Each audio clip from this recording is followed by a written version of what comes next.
السلام علیکم ورحمۃ اللہ وبرکاتہ۔ آج ہم دیکھتے ہیں کہ فتنہ کیا ہوتا ہے اور فتنے سے کیا مراد ہے، اور اس سے ہم کیسے بچ سکتے ہیں، اور اس کو ہم کیسے اپنی زندگی میں لا سکتے ہیں، اس سے بچاؤ کے طریقوں کو کیسے ہم لا سکتے ہیں۔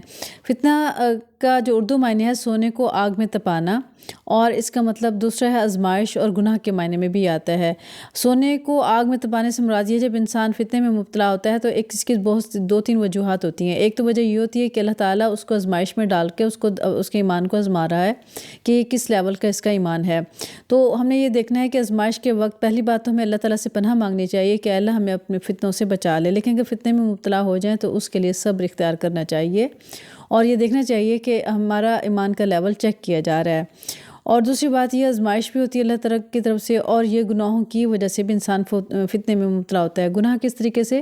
جب انسان امر بالمعروف نہیں کرتا تو یہ ایک انسان کو گناہ کرتے ہوئے انسان دیکھتا ہے اور اس کو امر بالمعروف نہیں، عن المنکر نہیں کرتا، تو اس کا مطلب یہ ہے کہ وہ بھی اس گناہ میں برابر کا شریک ہے۔ اور جب انسان دوسرے کو گناہ کرتے دیکھے اور منع نہ کرے تو اس میں کیا ہوتا ہے؟ اللہ تعالیٰ کی نافرمانی پھر ہو جاتی ہے۔ تو اللہ تعالیٰ کی ناشکری اور نافرمانی کے باعث اللہ تعالیٰ پھر آزمائشوں میں، امتحانات میں اور عذاب میں مبتلا کرتے ہیں۔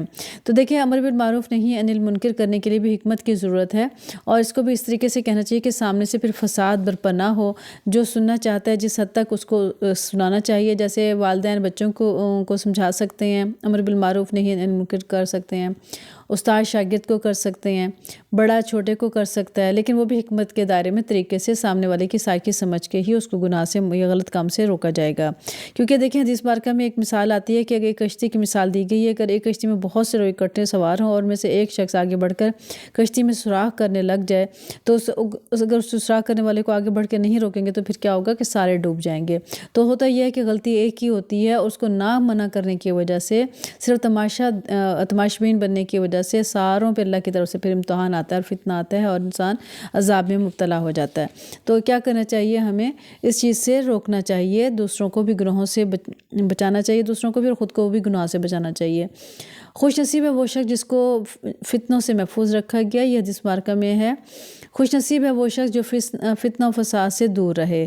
فتنے میں مبتلا ہونے کے لیے صبر سے کام لیں، یعنی خود کو جتنا ہو سکے لڑائی جھگڑے فساد سے بچائیں اور امر بالمعروف احسن طریقے سے حکمت سے کریں۔ اگر ہم نہیں کریں گے تو وہ بھی گناہ اور وبال ہے، لیکن دوسری صورت میں اگر ہمارے کنٹرول میں کوئی چیز ہے ہی نہیں، ہمارے بس میں کچھ نہیں ہے، ہم گناہ کرتا ہوا دیکھ رہے ہیں اور لیکن اس کو منع نہیں کر پا رہے، ہمارے اندر وہ ہمت نہیں ہے، تو جو کہ ایمان کا کمزور ترین حصہ ہے، تو پھر اس کے لیے بجائے لڑنے جھگڑنے فساد کرنے کے پھر حکم ہے کہ فساد سے بچتے ہوئے ہم صبر سے کام لیں، اور اس صبر کی وجہ سے ہی پھر انشاءاللہ اللہ تعالیٰ کم از کم ہمارے یہ تو دیکھیں گے نا کہ ہم نے کوشش تو کی، ہم کسی کو گناہ کرتے دیکھ کے خوش تو نہیں ہوئے، کم از کم دل میں تو افسوس ہونا چاہیے، اور ہمیں اپنی زبان کو بہت احتیاط سے استعمال کرنا چاہیے کہ اس طریقے سے اسی سے بھی فتنے فساد ہونے کے خطرے ہوتے ہیں۔ اور خواہ مخواہ کسی کو مشورہ دینے سے بھی انسان کو فتنے میں مبتلا ہونے کا اندیشہ ہوتا ہے۔ کوئی مشورہ مانگے تو اسے مشورہ دیں، ادروائز مشورہ دینے کی کوئی ضرورت نہیں۔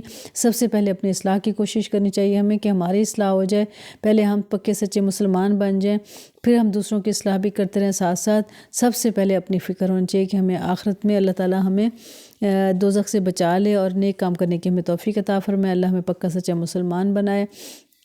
آمین یا رب العالمین۔ السلام علیکم ورحمۃ اللہ وبرکاتہ۔